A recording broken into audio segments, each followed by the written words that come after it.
Salut à tous, bienvenue donc sur l'entrepreneur lifestyle, Thierry #Henry, épisode donc 76. Aujourd'hui donc j'ai comme invité Ludovic Briand qui est déjà passé donc l'année dernière et qui là on fait en compte un double épisode. Oui, première fois que je fais un double épisode. On va parler donc en première partie donc de la holding et en second épisode on va parler donc de la liquidation judiciaire ou du dépôt de bilan. Voilà. Donc je te dis tout après avoir remercié les sponsors. Dropeasy, c'est l'e-commerce pour tous sans les soucis de l'e-commerce classique. Plus besoin d'avoir du stock ou de faire des colis. Tu n'as qu'à choisir les produits, les mettre en valeur sur ta boutique Dropeasy et encaisser l'argent. Même si tu n'y connais rien en e-commerce ou en marketing, pas de souci, Dropeasy a été créé pour que tu puisses te lancer rapidement et facilement.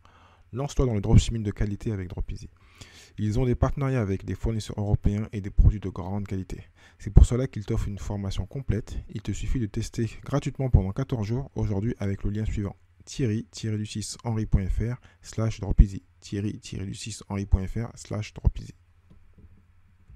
Learnbox. En tant qu'entrepreneur, il est important que ta société vende des produits et des services tous les jours.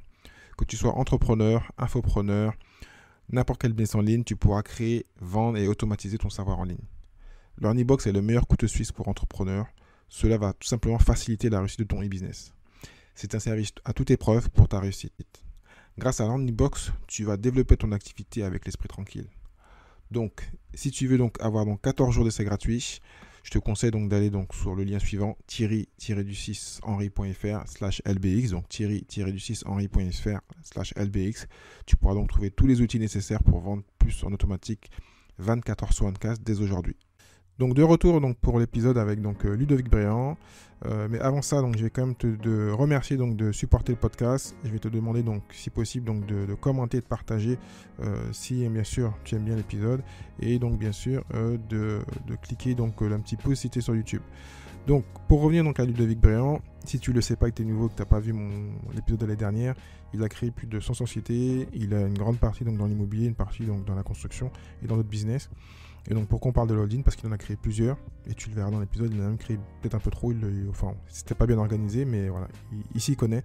Donc si toi donc tu as un projet donc, de création, ou tu es déjà plutôt en création, et tu sais que tu vas créer plusieurs structures, donc faire entreprise classique plus à côté de l'immobilier et un autre 2-3 sociétés, et tu vas faire du cash, comme il va t'expliquer, c'est important donc de penser très tôt à la holding et de ne pas attendre au dernier moment ou trop tard. Donc voilà, donc plein de conseils, donc reste jusqu'au bout et puis donc je te dis à tout de suite avec Ludovic. Salut Ludovic, comment tu vas? Eh bien, écoute, ça va plutôt bien. Comme je te disais, on vient d'aménager en bord d'océan, donc à Biarritz. Et donc, voilà, on prend les tempêtes là, les unes après les autres, mais c'est un tel plaisir d'être en bord d'océan que ça passe tout Et bien. pourtant j'allais dire qu'il doit faire meilleur que chez lui, même si pour une fois chez nous il fait bon. À Paris, là on a eu un beau temps aujourd'hui, donc ça a été. Et ben voilà. Mais non, non, c'est un choix de vie, hein. Moi, j'ai déménagé donc il y a 6 ans maintenant au Pays Basque et c'est un vrai plaisir, quoi. Ouais. Je veux bien te croire. Donc aujourd'hui, donc tu es le deuxième réinvité parce que donc j'ai eu la semaine dernière une invitée qui est passée au podcast, donc toi tu es repassé après un an. Donc aujourd'hui on va faire deux sujets, donc ce sera en deux parties. Une partie sur des sujets qui intéressent vraiment quel que soit l'entrepreneur, en ligne ou pas en ligne, hein. Donc la holding qui fait rêver beaucoup. Donc on va voir les avantages et les inconvénients. Toi donc tu as créé plusieurs structures, plus d'une centaine. Actuellement je crois que tu gères 20 sociétés. Oui. Et aussi, donc ensuite, on parlera donc dans un autre épisode qui sera donc publié juste après, donc de la liquidation judiciaire qu'on a connu tous les deux, donc toi, un autre niveau, hein, une autre planète, et moi, mon petit niveau, donc ça peut arriver, donc on va en parler. Donc je te laisse te représenter pour ceux qui n'ont pas écouté le premier épisode, et puis on va partir sur la holding. Ok, merci Thierry. Déjà, merci de m'inviter. Je trouve ce que tu fais est très inspirant. C'est vrai que j'ai eu la chance d'être interviewé par toi il y a déjà une année et je suis ton podcast et vraiment c'est inspirant et tu aides beaucoup et tu participes comme ça à l'amélioration aussi des choses et de notre société et bravo à toi. Merci. Alors, écoute, je suis en effet un entrepreneur, donc j'ai créé une centaine d'entreprises. J'ai à peu près tout connu de l'entrepreneuriat, des hauts, des très hauts même, parce que j'ai introduit une de mes entreprises en bourse. Je suis devenu un des plus jeunes entrepreneurs de France à faire fortune à ce moment-là.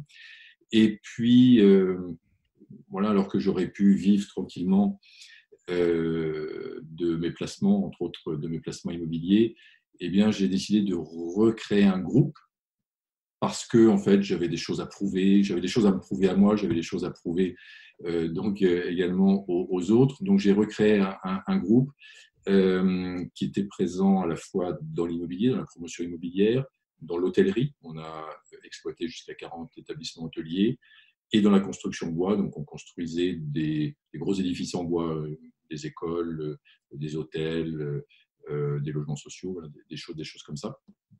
Et tout fonctionnait bien au début de ce groupe que j'ai créé. Donc, je l'ai créé donc, à partir de zéro. Et 7 ans après, donc, non, même pas 5 ans après, le groupe faisait 80 millions d'euros de chiffre d'affaires. Donc, on a une croissance en fait phénoménale. Et est arrivée la crise des subprimes. Et là, en fait, le groupe a commencé à vaciller à partir de la construction bois, parce que le groupe il était jeune, les fondations n'étaient pas très solides, et puis la construction bois, parce qu'on avait des usines, etc., c'était vraiment générateur de cash, et donc on a été fragilisé à cause de la crise des subprimes, et ensuite, voilà, c'est ce qui a entraîné donc le dépôt de bilan de notre groupe. Alors on en parlera donc certainement dans le second épisode, mais au départ, j'ai pensé que, enfin pour moi c'était terrible, parce que je suis tombé vraiment très très bas, je suis tombé au fond du trou, on peut dire. Et puis progressivement, donc j'ai remonté la pente. Et aujourd'hui, je peux dire que c'était une vraie bénédiction en fait, ce dépôt de bilan, parce que je peux vraiment vivre la vie, une vie qui me fait plaisir. Donc j'ai la liberté financière, et puis en plus je réalise des projets que j'ai envie de réaliser, et ça c'est vraiment extraordinaire. Mais c'est bon, ça on en parlera certainement On en parlera donc en voilà. deuxième partie. Donc, par rapport donc, à la croissance, donc, quand est-ce qu'est intervenue la holding? Parce que c'est vrai que comme on a vu là, tu nous as Oui, tout à fait. Alors, démontré donc le passage de 0 à 80, mais quand est-ce qu'est intervenue la holding? Est-ce que donc la holding t'a aidé à aller plus vite, on va dire? oui, alors concrètement, on a créé, en fait, j'avais plusieurs sociétés holding, en fait. Donc, j'avais une société holding pour notre parc immobilier. Ah, Et 30 secondes, parce que là, c'est vrai que oui, je vais te laisser te décrire ce qu'est la holding et quel type de holding, parce que je sais qu'il y en a plusieurs types. oui, Pour ceux qui ne connaissent pas, c'est quoi la holding? d'accord. Bah, la holding, en fait, ça peut s'appeler également une société tête de pont, société mère. Donc, c'est la société qui va chapeauter, en fait, un groupe d'autres sociétés. Donc, ça peut se faire dans l'immobilier, ça peut se faire dans n'importe quelle situation. Donc, on va voir l'intérêt après. De mon côté, donc, il y avait la société holding liée à l'immobilier. Donc, je t'explique. C'est-à-dire qu'au départ, donc, quand je me suis lancé dans l'immobilier, donc j'avais commencé à créer des SCI, etc. Et puis à un moment, notre conseiller juridique me dit maintenant, voilà, vous atteignez une certaine dimension, créez votre société holding. Et en fait, j'aurais même préféré la créer dès le départ, mais bon, voilà, c'est intervenu un petit peu plus tard. Donc, on a créé une société holding par apport de titres. Donc, ça, c'est une technique, c'est assez facile. C'est-à-dire que si les personnes qui nous écoutent ont déjà une société civile ou plusieurs sociétés civiles immobilières, eh bien, il suffit d'apporter les titres qui vous appartiennent à une société holding. Et à ce moment-là, en fait, les SCI ne vous appartiennent plus à vous directement. La SCI appartient donc à la société holding, et vous êtes l'actionnaire en fait de cette société holding. Donc ça, moi, je l'ai fait dans l'immobilier. Dans l'immobilier, on a eu notre société holding a détenu peut-être jusqu'à un moment jusqu'à une trentaine, 35 sociétés en dessous. Il y avait des SCI, il y avait des SARL, il y avait des SAS. Euh, et puis, alors ça, c'était pour l'immobilier. Donc ça, ce que tu as décrit à la base, c'est plutôt ce qu'on appelle les holdings passifs, qui en fait se contentent uniquement de détenir des participations dans d'autres sociétés, parce que tu avais plusieurs sociétés. Alors, Et tu as, si je ne me trompe pas, tu vas me dire oui ou non, plutôt ce holding active, qui en général donc, rendent des services à leurs filiales. Mais bon, c'est même ça. si souvent c'est Alors, dégazé. c'est ça, exactement. Oui, merci d'indiquer cette précision. C'est exactement ça. Non, non, nous, dans notre cas, c'était une holding animatrice, ce que tu appelles D'accord. active. Donc, c'était une holding animatrice. En effet, parce qu'on avait logé, en fait, dans cette holding, les services support, en fait, qui donnaient les services donc, aux différentes filiales.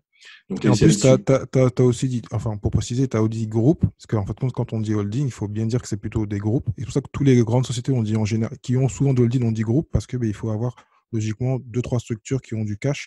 S'il n'y a pas de cash et s'il n'y a pas beaucoup de structures, ça n'a pas de sens. Il faut vraiment avoir du cash, comme tu le décrivais. Ton comptable t'a dit que tu avais trop de trésorerie, Ouais, peut-être. Et donc, il faut vraiment c'est avoir du ça. cash à transvaser entre les différentes structures. C'est ça parce que un des intérêts en fait de la société holding, c'est qu'en effet, on peut faire transiter la trésorerie d'une structure à l'autre en passant par la société holding. Je crois que c'est ce qu'on Donc, appelle une convention de trésorerie. exactement. Mm. C'est exactement ça. Donc, on va prendre un cas concret, par exemple. Vous avez une société holding animatrice dans l'immobilier. Là, je parle de l'immobilier. Après, on l'a eu également dans nos sociétés d'exploitation, mais c'est exactement le même fonctionnement. Donc, tu as une société donc holding qui a une filiale qui fait par exemple du marchand de biens, qui a une autre filiale qui va faire qui va s'occuper de l'immobilier meublé, par exemple. Ouais, meublé ou gestion, ouais. Par exemple, c'est un exemple, une autre filiale qui va s'occuper de l'immobilier nu, location nue, et une autre Oui. filiale qui va s'occuper, par exemple, de l'immobilier commercial. C'est des Donc, c'est exemples. chaque fois une structure par métier, on va dire. C'est ça. Ouais, moi, c'est ce que j'encourage à faire, en effet. Donc, en effet, ta société de marchand de biens, l'avantage des marchands de biens, c'est que ça génère de la trésorerie. Donc, ça peut générer de la trésorerie assez rapidement et ça peut générer plusieurs dizaines, plusieurs centaines de milliers d'euros de trésorerie. Donc, admettons, voilà, il y a une opération de marchand de biens générer 50 000 ou 100 000 euros de trésorerie. Et plutôt que s'il n'y avait pas de société holding, qu'est-ce qu'on peut faire de cet argent? On peut le récupérer à titre personnel. Mais à ce moment-là, on va être taxé donc aux dividendes. Donc ça, aujourd'hui, il y a la flat tax, mais c'est quand même 30%, donc on paie quand même 30% d'impôts. Donc c'est dommage, s'il y a 100 000 euros de résultats, c'est dommage de donner 30 000 euros donc à l'État. En effet, l'autre astuce, c'est de conserver ces 100 000 euros, de les faire remonter à la holding et ensuite de les redescendre donc dans une autre société fille qui va faire par exemple donc l'immobilier locatif. Et quand on achète un immeuble et qu'on a besoin d'un apport, si on a besoin par exemple de 100 000 euros d'apport, on va utiliser ces 100 000 euros en apport. Et en effet, comme tu disais, avec une convention de trésorerie, donc tout ça c'est rémunéré, c'est tout à fait légal. Et ouais, ça a vraiment des gros avantages en termes de trésorerie. Il y en a d'autres avantages de la holding, mais ça, c'en est un qui est important. Est-ce que donc c'est pas trop cher de créer une holding? Est-ce que c'est pas en termes peut-être comptables et financiers, est-ce que, enfin c'est ce qu'on m'avait dit moi, que c'est des coûts en plus on va dire pour la créer. Ça reste une société classique on va dire, mais Oui. en coût de gestion et trésorerie, enfin de comptable Bah, c'est plus cher. Est-ce que j'ai une non, bêtise? non, je pense que c'est la même chose. Alors, bah oui, tu as raison, c'est une société de plus. Donc moi, je ne suis pas partisan, si tu veux, des usines à gaz. J'ai fait l'erreur quelque part. Tout à l'heure, je disais qu'on avait eu 30 ou 35 sociétés donc, dans l'immobilier. C'est une connerie. Aujourd'hui, je reconnais que c'est une connerie parce qu'on finit par s'y perdre, si tu veux. Même si on a des tableaux de bord de gestion assez affinés, il y a des moments où on finit par s'y perdre. Parce qu'en fait, moi, ma stratégie, bon, il faut savoir que dans mon parc immobilier, en fait, on a eu jusqu'à 1000 biens, hein, 1000 biens différents, donc évidemment, ça fait beaucoup. Et à chaque fois qu'on achetait un immeuble, au départ, on le mettait dans une SCI. Donc, même pour trouver les noms de SCI, c'est un truc de fou. Donc, on mettait les noms des rues. Donc tu faisais chaque fois les rues, parce que souvent les gens font 1, 2, 3, 4, et donc Oui, toi il y avait tu mettais ça, la rue. ça aurait pu, mais voilà, on trouvait que c'était un peu plus sympa de mettre les noms des rues. Donc, il y avait rue Carnot, par exemple, à Saint-Martin-de-Ré, il y avait rue, etc., enfin, etc., rue de la Paix, rue machin, truc. Mais c'était vraiment trop. Donc, pour rejoindre ce que tu disais, attention en effet au coût de fonctionnement, attention, parce qu'on ne crée pas non plus des sociétés comme ça à répétition pour se faire plaisir. Donc, c'est pour ça que moi, le conseil que je donne aujourd'hui dans l'immobilier, c'est d'avoir en effet des sociétés par secteur d'activité. C'est d'où une société qui va traiter uniquement l'immobilier commercial, une société qui va traiter uniquement l'immobilier meublé, une autre qui va traiter l'immobilier nu, une autre qui va traiter le marchand de biens. Tu vois, ça suffit largement, je dirais. Et après, on regroupe, on peut mettre plusieurs immeubles, bien sûr, à l'intérieur de ces SCI. Est-ce que Et, donc la holding n'oblige pas à avoir un commissaire aux comptes? Ou ça dépend du non, chiffre d'affaires en fin de compte atteint? non, c'est ça. Oui, ça dépend des seuils. Alors, il y a plusieurs seuils, hein. Il y a le chiffre d'affaires, il y a les capitaux propres, il y a, je sais plus enfin, il y a trois ou quatre seuils que j'ai plus en tête. Mais donc, non, ça peut, si vraiment l'activité est importante, s'il y a plusieurs millions, dizaines de millions, ouais, je crois que c'est moi, je ne vais pas dire de bêtises, mais c'est vraiment plusieurs millions d'euros de capitaux propres. Sinon, non, il n'y a pas besoin. Donc, non, moi, j'invite plutôt les personnes à le faire assez rapidement, parce que donc, il y a l'avantage de la trésorerie, mais il y en a d'autres. Hein, donc, on peut regarder si tu veux rapidement. Un autre avantage, c'est l'intégration fiscale. C'est-à-dire que si tu as des pertes sur une des structures, eh bien, elles s'équilibrent, elles se compensent avec les bénéfices d'autres structures. Donc, si l'activité de marchand de biens a des résultats importants, ce qui est souvent le cas, on peut avoir en revanche des pertes comptables dans une filiale qui fait de la location, tout simplement parce que les immeubles ils s'amortissent et donc ça fait évidemment des charges en fait importantes. Donc on peut être en perte comptable sur des investissements immobiliers, mais par contre en gain comptable sur les opérations de marchand de biens. Et là, à ce moment-là, voilà, les deux se compensent. Donc Ouais, c'est grâce c'est top. au compte consolidé, on va dire. C'est ce qu'on appelle l'intégration fiscale. Alors, on peut également sortir des comptes consolidés. Bon, ça, c'est encore Ah, c'est pas une obligation? une autre D'accord, étape. ok. C'est pas une obligation, c'est également selon des seuils. Hein. Donc, D'accord, ok. quand vraiment on a des chiffres d'affaires, des résultats importants, oui, il faut, mais au départ, non, c'est pas utile. Non, c'est juste, c'est l'intégration fiscale, donc c'est le code des impôts qui permet ça. Un autre avantage également, c'est pouvoir loger, ce qu'on disait tout à l'heure, les services supports. Parce que comme tu le disais justement, tu as des holdings passives et des holdings actives. Mais l'intérêt pour moi d'une holding, c'est vraiment qu'elle soit active, donc on va dire animatrice, et de loger les services supports. Donc les services supports, c'est quoi? C'est si vous avez une secrétaire, si vous avez des personnes salariées qui travaillent avec vous, vous pouvez les mettre dans cette holding. Vous faites, je ne sais pas moi, une consultation fiscale. Voilà, vous allez voir le fiscaliste, vous avez besoin d'une consultation fiscale. Vous allez parler de plusieurs sujets avec lui. Eh bien, plutôt qu'il fasse trois factures pour trois sociétés différentes, il va faire une seule facture à la holding et ensuite c'est la holding qui va refacturer en fait les différentes filles.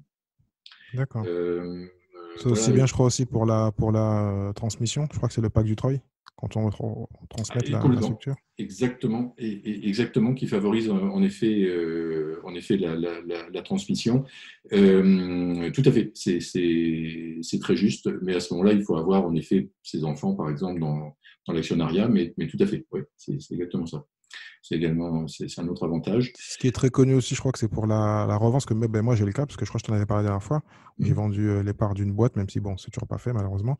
Et mais donc on m'avait indiqué qu'il fallait réinvestir 50% dans une autre structure, Oui. hors immobilier malheureusement, pour pouvoir donc ne pas. Enfin, j'avais 2 ans pour ne pas payer d'impôts. Voilà, je les C'est ça. réinvestissais dans une structure, je payais pas d'impôts.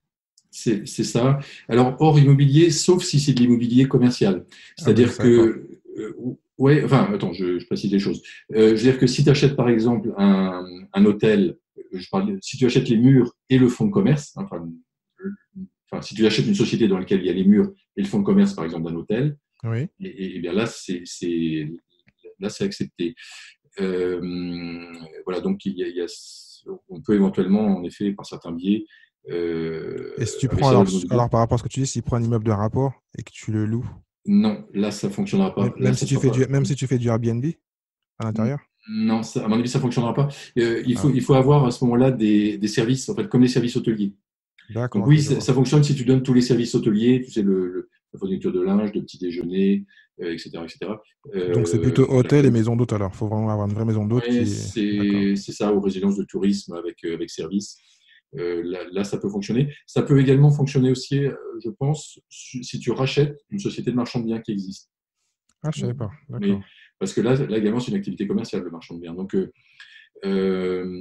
et donc là, il faut racheter bien sûr une société commerciale, donc une SARL, mais une SARL peut en effet, on peut acheter un hôtel en SARL, du fonds, et on peut acheter également bien sûr une société de marchand de biens en SARL. Donc il y a quelques exceptions comme ça, mais de manière générale, en effet, tu as raison. Donc d'où l'intérêt d'aller voir un pro pour avoir les bonnes informations et Oui, qu'il nous aiguille. oui, complètement, parce que en fait, ça change en permanence. La législation fiscale, elle change en permanence. Moi, je conseille toujours aux personnes de bien s'entourer, d'avoir un fiscaliste, un juriste et un comptable qu'on peut rencontrer une fois ou deux fois par an. Et on fait un point, en effet, de ces différentes activités.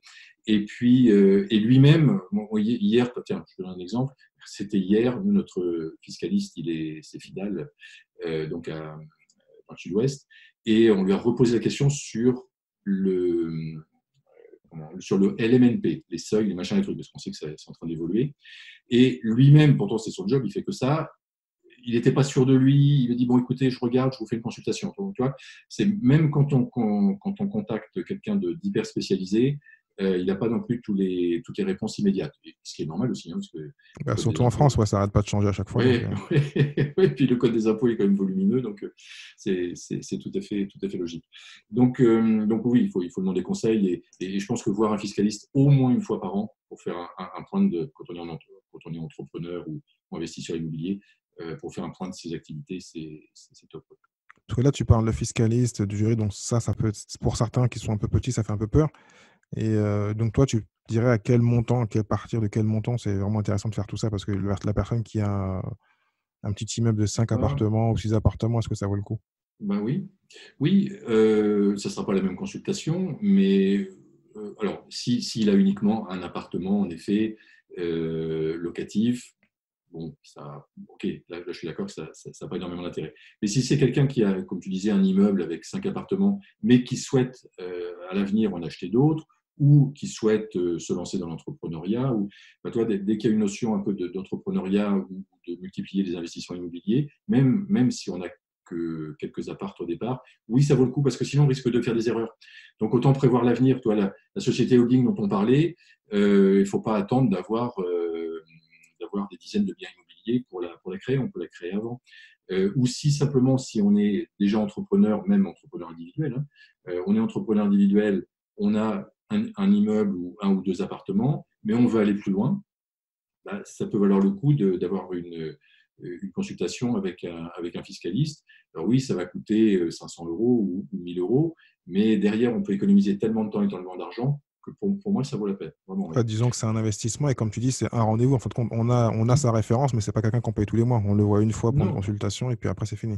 exactement. Et s'entourer, toi, de personnes comme ça, quand on se lance comme ça, en entrepreneuriat ou immobilier, quand on se lance, se constituer son équipe, donc un fiscaliste, un juriste, un comptable, même si on les voit pas, même si on les voit qu'une fois par an, même si on les voit qu'une fois tous les 2 ans, c'est bien d'avoir quelqu'un parce que le jour où tu as besoin d'un renseignement un peu rapide, eh bien là, tu l'appelles. Tu l'appelles et puis il te connaît, il connaît un peu ta situation et il va pouvoir réagir rapidement. Et là, en plus, tu Euh, précises bien parce que souvent, bon, moi j'ai eu le cas, donc tu as souvent des comptables qui essayent de faire le juriste ou le fiscaliste. C'est vraiment le comptable qui fait sa compta, le juriste et le fiscaliste la fiscalité. Souvent, tu as des oui, comptables qui sont un peu, qui s'y connaissent un peu, on va dire, oui. et qui débordent un peu, qui te donnent des conseils juridiques ou fiscalistes. C'est pas leur boulot. C'est pas leur boulot. Après, ce qu'on peut faire aussi, c'est les réunir. Moi, c'est ce que j'aime bien. Toi, réunir justement le comptable, l'expert comptable, le juriste, le fiscaliste ou même d'autres conseils qui nous entourent. Parce que là, le cerveau collectif, il fonctionne à plein. Et moi, enfin, nous, et ça fait 25 ans que je fais ça, on réunit donc les personnes une fois par an, voire 2 fois par an, voire 3 fois par an si vraiment on a besoin. Et on fait fonctionner le cerveau collectif. Donc moi, je donne notre objectif. Donc mon objectif, c'est rien, créer une holding. Mon objectif, c'est réduire ma fiscalité. Mon objectif, c'est voilà, racheter une entreprise, peu importe. Donc on traite de ce sujet-là pendant la réunion. Et chacun, en fait, va donner son conseil, va donner son idée. Et vraiment, ce cerveau collectif, en fait, si tu veux, les conseils, ils rebondissent les uns les autres, les idées rebondissent, et vraiment, on arrive à trouver des trucs vraiment intéressants que moi, je n'aurais pas eu, par exemple, si j'avais été voir les gens individuellement. Oui, en plus, ça fait un esprit d'équipe comme si c'était dans la Ouais, structure, quoi. c'est ça, ouais, exactement. Exactement. Dernière question avant donc qu'on passe à l'autre sujet. Donc, on m'a toujours dit en fait que la holding, des fois, ça a attiré le drapeau rouge et que ça a attiré donc l'œil des impôts. Écoute, alors, Parce qu'on se dit que plusieurs réponses. si on crée une holding, on va tenter de faire des trucs bizarres, on va aller créer une autre au Panama et on va se balader avec l'argent et que Ah, on se dit que si on se met en structure, c'est qu'il y a une raison, c'est qu'on veut cacher quelque chose.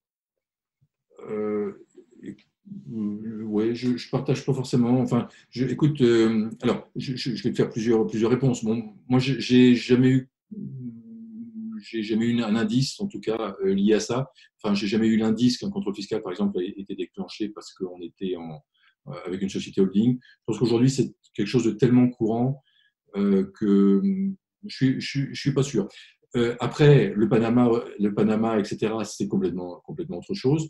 Moi juste mon avis là-dessus, parce que évidemment, depuis des années, moi, je suis sollicité une fois ou plusieurs fois par an par des personnes qui ont des officines à l'étranger, qui me disent mais viens à l'étranger, monte des structures à l'étranger, tu vas payer moins d'impôts. J'ai jamais voulu céder à ces sirènes. Et sincèrement, j'en suis bien content parce que dans l'épisode d'après, on parlera de dépôt de bilan, on verra que j'ai été un peu secoué. Donc, j'ai vraiment toujours été bien content de ne pas avoir cédé. Et puis, encore une fois, quand on utilise bien la fiscalité, et ça, on peut se faire aider de nos conseils, bah, l'impôt, c'est pas si gênant que ça, quoi. Sincèrement, on arrive vraiment à optimiser les choses. Donc, l'intégration fiscale, par exemple, si on crée une holding, mais il y a également d'autres solutions pour optimiser son impôt. Donc, je suis pas certain qu'il faille céder aux sirènes de l'étranger, parce que là, en effet, ou alors il faut vraiment être très malin, très habile, etc. Mais souvent, quand on a une structure, en effet, à l'étranger, là, ça attire l'œil. Euh, donc là, c'est autre chose. Ouais, D'accord. Et toi, tu aurais pu, parce que tu n'avais pas une structure à Maurice, je crois, ou tu as une structure à l'étranger, non? Oui, non, on a eu, enfin pas à Maurice, mais à, comment dire, à Madagascar. D'accord. On a eu en fait un hôtel à Madagascar. On a eu oui, quelques affaires à l'étranger, en Afrique également. Mais c'était pas des sociétés holding, c'était vraiment des activités locales. Là, en ce moment, on en a une en Espagne, par exemple, parce que je souhaiterais commencer à investir en Espagne. Mais voilà, à partir du moment où tu fais les choses dans les règles, tu n'as rien à te reprocher. Et voilà, je suis cool. L'autre volet quand même de ta question, un des contrôles fiscaux, j'ai dû en avoir une quinzaine, toi. Donc, Ah ouais. ouais, une bonne quinzaine. Donc, je peux dire que je suis un expert, mais bon, maintenant, ça me fait vraiment pas peur. Et en fait, jamais, toi, sur les 15, et pourtant, sur les derniers, on a vraiment cherché à nous pourrir. On verra ça dans l'épisode d'après, vraiment à nous pourrir. Mais en fait, à partir du moment où tu es clair, à partir du moment où tout est bien organisé, tu respectes bien les choses, nous, on n'a jamais eu de redressement. Si, des tout petits trucs, mais là, je parle de quelques centaines ou quelques milliers d'euros parce que c'est des oublis déclaratifs, des choses comme ça. Mais nous, sur certaines sociétés, des contrôles fiscaux, on avait des risques potentiels de plusieurs centaines de milliers d'euros, plusieurs millions d'euros même. Ah oui. Et en fait, non, parce que tout était clair, quoi. Et à partir du moment où tout est clair, à partir du moment où tu expliques les choses et que tu es de bonne foi au contrôleur, ça se passe bien, quoi. D'accord. Surtout que la holding, logiquement, t'oblige à faire, à être entre parenthèses assez carré entre les Oui, différentes structures et dans la comptabilité. Donc, oui, logiquement, c'est même mieux. oui. D'accord. Bon. Exactement. Mais même si on n'a pas de holding, c'est vrai qu'il Oui, vaut tout mieux, à fait. vaut Vaut mieux mieux être être carré. carré. En plus, si on a un Et comptable, normalement, c'est son boulot. Donc, oui, exactement. ben merci par Exactement. rapport à la holding. Tu as une chose à rajouter par rapport à la holding? Non, mais écoute, non, Tout est j'étais en clair? train de réfléchir s'il n'y avait pas encore d'autres avantages qu'on aurait omis, mais je ne pense pas.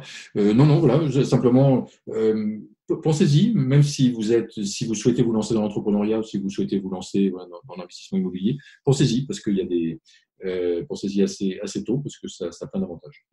Ok. Bon. Ben moi, je te dis au prochain épisode qui est dans la même semaine. Donc, je te dis à tout de suite alors. À tout de suite, Thierry. Merci donc pour avoir pris le temps d'écouter cet épisode. Donc c'est tout pour cette première partie, comme je t'ai indiqué. Donc dans quelques jours, donc précisément, donc, on sera mercredi, donc tu auras donc le reste de l'épisode avec donc Ludovic, qui donc on en parlera précisément donc de la liquidation judiciaire, qui est une période qui est quelque chose qui peut arriver à certains entrepreneurs. Moi, ça m'est arrivé lui aussi. Donc, faut pas en avoir peur. C'est compliqué, c'est chiant, mais il faut être armé. Donc, c'est important donc, de connaître cet élément-là et comment donc éviter la liquidation. Tu verras que bon, lui, il aurait pu l'éviter, comme moi, j'aurais pu l'éviter. Voilà. Donc, donc, si tu veux donc avoir donc aussi donc d'informations comme celle-là et donc plutôt donc réseauter, networker comme on dit, je te reparle donc du séminaire donc qui aura lieu donc le 27 mai 2020 au Grand Rex. Pour l'instant, et puis j'ai vérifié, donc en plus tu as dû entendre par rapport au coronavirus, nous on n'est pas donc concernés, on n'a que 500 personnes, c'est le maximum qu'on pourra avoir, à moins qu'on change de salle, mais bon, c'est pas prévu. Donc je te donne le lien, donc thierry-du6henri.fr/sem20, donc thierry-du6henri.fr/sem20, donc tu pourras rencontrer Ludovic et aussi Pascal Stretti que tu as vu la semaine dernière, et puis d'autres invités, parce que donc en plus donc des invités, les speakers, les 5 speakers qu'on a, les 6 même, Il y aura donc bien sûr d'anciens invités qui seront présents. Donc tu pourras rencontrer d'autres entrepreneurs, réseauter, discuter, demander des conseils. Et déjà c'est bien en podcast, c'est bien sur la chaîne YouTube, mais de les voir en face à face, de leur serrer la main, aller manger avec eux, discuter avec eux, c'est encore mieux. Et en plus tu auras donc 500 autres entrepreneurs qui pourront te donner des conseils, créer ton réseau. Tu vois, moi par exemple j'ai 7000 personnes sur LinkedIn. Voilà, ça n'a rien à voir. Je préfère en avoir 10 fois moins, même 5% de moins, mais de les voir en face à face pour aller les appeler au téléphone, leur serrer la main et discuter et voir comment on peut s'aider. Parce que comme tu sais, l'entrepreneuriat c'est pas facile, même si on aime bien le dire. C'est plus dur que de faire 40 ans de salariat, mais voilà, il faut avoir des réseaux, il faut avoir des connaissances, il faut avoir un ensemble de compétences, et ça tu peux pas tout avoir. Donc c'est bien d'être entouré de gens qui ont fait les erreurs avant toi et qui peuvent t'aider. Donc j'arrête de survendre l'événement. Donc je te dis au prochain épisode avec donc Ludovic Bréant sur le dépôt de bilan. À la semaine prochaine. Ciao, ciao.